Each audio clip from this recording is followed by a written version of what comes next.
আমাকে মোবাইলের মাধ্যমে অনলাইনে রেজিস্ট্রি করে বিয়ে করবে। এটা করা যায়? এটা করা যায় শুনছি, রেজিস্ট্রি নাকি এরকম নাকি বিদেশে অনেক বিয়ে হয়, যে কাজী আসে ভিডিও কলে ছেলে থাকে, ছেলের আইডি কার্ড মানে যা যা যাবতীয় লাগে ওগুলোর থেকে রেজিস্ট্রি করে বিয়েটা করে। ঠিক আছে, তো আমার এলাকার মানে সবাই জানে যে আমার বিয়ে হবে, মানে সবাই খুব আনন্দ করে। আমার দেশে বরিশাল থেকে আমাদের মেহমান আসছে, অলরেডি সবাই চলে আসছে। আমি ওকে ফোনে সবসময় বলতাম যে দেখো সৈকত সবাই চলে আসছে, আমার খালামণিরা সবাই আসছে। ও আসতে বলতো যে থাকবে কোথায় এরা।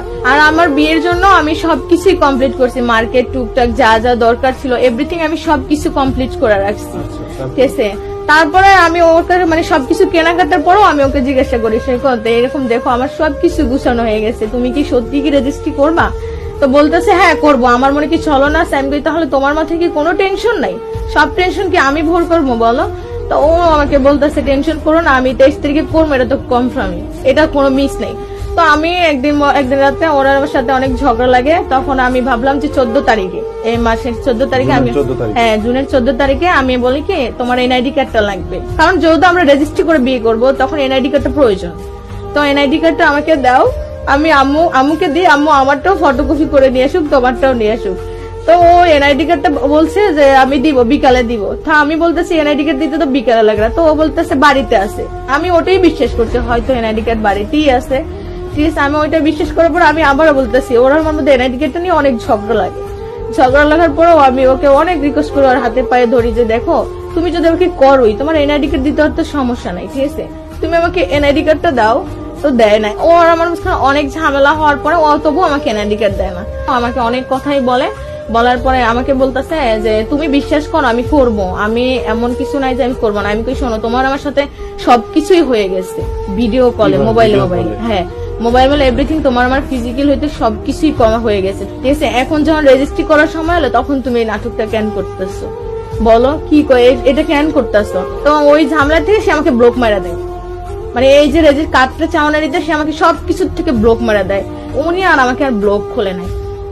উনি তো আমার সাথে প্রতারণা করছে, কারণ উনি তো আমাকে বিয়ে করবে না, আমাকে স্বপ্ন দেখাইছে, বিয়ের মাঠ করাইছে, এভরিথিং সবকিছু আয়োজন করাইছে, সবকিছু আয়োজন করাইতে লাস্ট দিকে সে আমাকে ব্লক মারা দেয়। ব্লক মারার পরে আমি মানে নিতে পারিনি। ঠিক আছে, আমার কাছে মনে হয়েছে যে আমি কি জানা একটা হারাইছে, আমার তো মান সম্মান আছে, এলাকার সবাই আমাকে মানে সিসি করতেছে, আমি ঘর থেকে এখনো পর্যন্ত বের হতে পারি না, সবাই আমাকে ঘৃণা করতেছে যে বিয়ে বিয়ে এরকম একটা মানে কলঙ্ক নিয়ে বোঝা। তো আমি এটা নিতে পারিনি দেখে সবকিছু থেকে ব্লক মারার পরে তার একটা ফ্রেন্ড ছিল রাকিব, ওনার সাথে আমার সাথে পূর্বে কথা বলাইছিল, ওনাকে আমি কল দিই। কল দেওয়ার পরে ওনার কাছ থেকে ওনার বাড়ির অ্যাড্রেস নিয়ে আমি তার বাড়িতে চলে যাই। তারপর বাড়িতে চলে যাওয়ার পরে মানে ওর ফ্যামিলি মেম্বারই ছিল, চাইলে ফ্যামিলি মেম্বার সবকিছু বলতে পারতো, ওনারা এটা বলে না। ওনারা আমাকে নিয়ে ঝগড়াঝাটি, মানে মারবো, এটা করবে, লাঠি নিয়ে আসে, এটা করে। হ্যাঁ আমি একাই চলে গেছিলাম। আচ্ছা, তারপরে ওনারা ওকে মারতে আসে, তারপরে ওনারা আমার এই ঘরে আটকে রেখে কতক্ষণ, এই ঘরে আটকে রেখে কতক্ষণ, মানে অনেক লোক আসছে যে মেয়ের সাথে কিছু না হলে মেয়ে এত দূর আসতে পারতো না, অবশ্যই কিছু হয়েছে দেখি তো মেয়ে আসছে। তা আমি যে প্রথম আটকে রেখে এই ঘরে আটকে রেখে, তো আমি বলতেছি আল্লাহ ফোন নিতে পড়লাম, তুমি আমাকে বাঁচাও। তখন আমাকে মানে রাত 8টা পর্যন্ত তাদের বাড়িতে ছিলাম, আমি একদম বিকেল 5টা বাজে যে পৌঁছেছি 8টা পর্যন্ত। তারপর এর বড় যে সিনিয়র যে কেউ ভাই বারাদার আছে তারা এসে আমাকে জোর জবত করতেছে, তোমার কি কাবিন আছে? তোমার তো কাবিন নেই, কেন আসছো?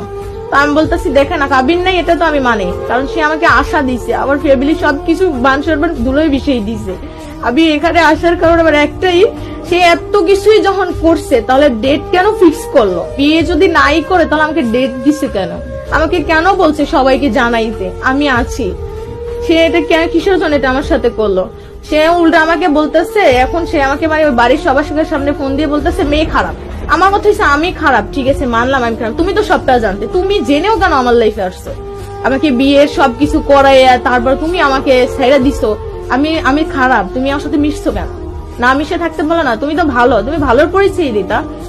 ওই পর্যায়ে থেকে মানে তারপরে ওনারা আমাকে অনেক ইতি করার পরে আমাকে বলতেছে তুমি চলে যাও। আমি বলতেছি আমি এখানে থাকতে আসিনি, আমি চলে যেতে হবে।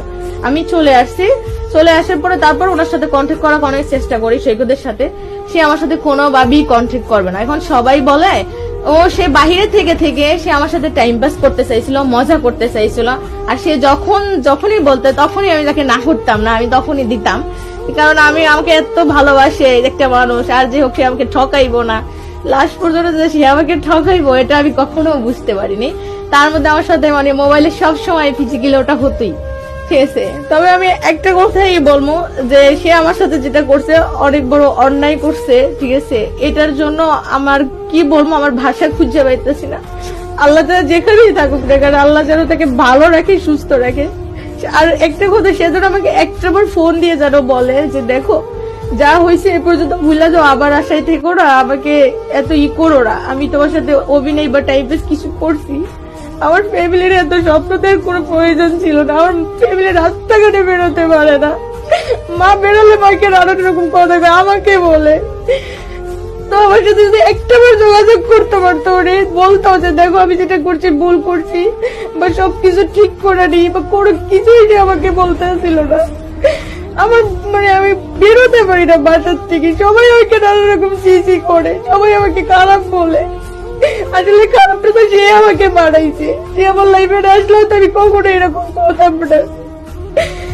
প্রবাসী যে ব্যক্তিটি সম্পর্কে কথা হচ্ছে, ওনার নাম হচ্ছে সৈকত। আপনি চেষ্টা করতে পারেন আমাদের সাথে যোগাযোগ করার জন্য, আপনার বক্তব্য আমরা শুনতে চাই। আর আপনার কি দরকার ছিল তার সাথে এইভাবে ভিডিও কল ইন্টিমেট হওয়া, এত ক্লোজ হওয়া? আর দ্বিতীয় কথা, বিয়ে যখন করবেনই না, কি দরকার ছিল ডেট ফিক্স করা, আত্মীয় স্বজনকে জানানো, তাকে জানাতে বলা, সে কেনাকাটা করে আত্মীয় স্বজনকে জানিয়ে, বিয়ের ডেট সবাইকে জানিয়ে, এই যে একটা হুলস্থুল কারবার, এই সবের কোনো দরকার ছিল না। এগুলোর জন্য অবশ্যই আপনাকে কোনো না কোনো সময় পস্তাতে হবে, ভুগতে হবে।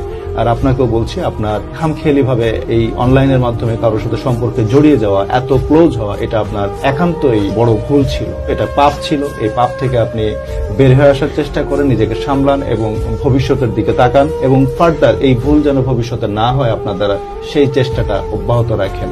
এবং অবশ্যই বাবা মার কাছ থেকে ক্ষমা চাইবেন।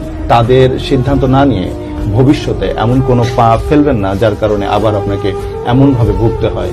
আজ এই পর্যন্ত, আপনার জন্য দোয়া এবং শুভকামনা রইল।